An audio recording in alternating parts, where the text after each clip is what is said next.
ભાવનગર આઈજીને તળાજાના રહેવાસી મુકેશભાઈ નાજાભાઈ જાંબુચા દ્વારા જમીન બાબતે રજૂઆત કરવામાં આવી હતી। તળાજાના રજૂઆત કરનાર મુકેશભાઈ નાજાભાઈ જાંબુચાએ એવી રજૂઆત કરી છે કે પાવઠી રોડ ઉપર ખરકભાઈની વાડીની બાજુમાં આવેલી પડતર જમીનમાં મકાન બનાવી તેઓ મજૂરી કરી ગુજરાન ચલાવતા હતા। ખરકભાઈએ જમીન વેચી દીધા બાદ હિંમતભાઈ પાલને આ જમીન વહેંચતા હિંમતભાઈ પાલ દ્વારા તેમને વારંવાર સરકારી જમીનમાંથી હટાવવા માટેના પ્રયત્નો થઈ રહ્યા છે। પોલીસ સ્ટેશનનો સંપર્ક કરવા છતાં પણ પોલીસ દ્વારા જમીનના કાગળ લઈને આવો તેવી વાત કરીને કાઢી મૂકવામાં આવે છે। અરજદાર દ્વારા રહેવા દેવા માટે રજૂઆત કરાઈ હતી।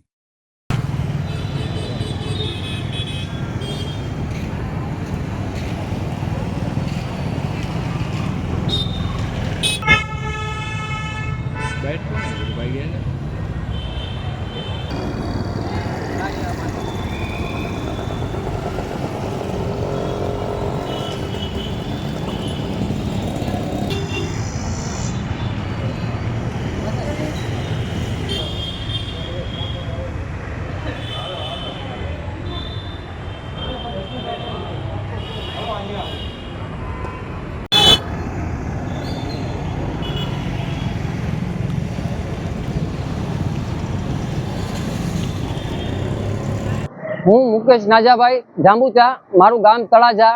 આવું છું આઈજી સાહેબને રજૂઆત કરવા કે મારા 40-45 વર્ષ પહેલાનો પ્લોટ હતો મારા પપ્પાનો, એની માથે અત્યારે કોઈ બીજા ગેર માણસો આવી ગયા છે। એની અંદર નામ છે હિંમત ભનુભાઈ પાલ, એ પછી તેના ભાઈ વિનુભાઈ ભનુભાઈ પાલ તથા હિંમતભાઈના 2 દીકરા તથા એની સાથે અન્ય 15 જેટલા ઈસમો બળજબરીથી અમારી પાસે આવ્યા અને અમારી જમીન ઉપર જીસીબી ફેરવ્યું અને કીધું અહીંથી તમે ચાલ્યા જાઓ, આ કોઈ તમારું છે નહીં। અને એ છતાંય હું પોલીસ સ્ટેશને કાલ બપોરનો ગયો અને રજૂઆત કરી કે ત્યાં કોઈ મારી કાંઈ ફરિયાદ લીધી નહીં, કોઈ કાંઈ સાંભળ્યું નહીં, કાંઈ મને લખાણ આપ્યું નહીં। એટલે હું આઈજી સાહેબને રજૂઆત કરવા આવ્યો છું કે ભાઈ અમારું થોડું ઘણું સાંભળે અને અમારી વારે આવે, છતાં અમારા ગામના પોલીસને જરીક જાણ કરે કે ભાઈ નાના માણસોની હારે જાય અને એનો સાથ સહકાર આપે।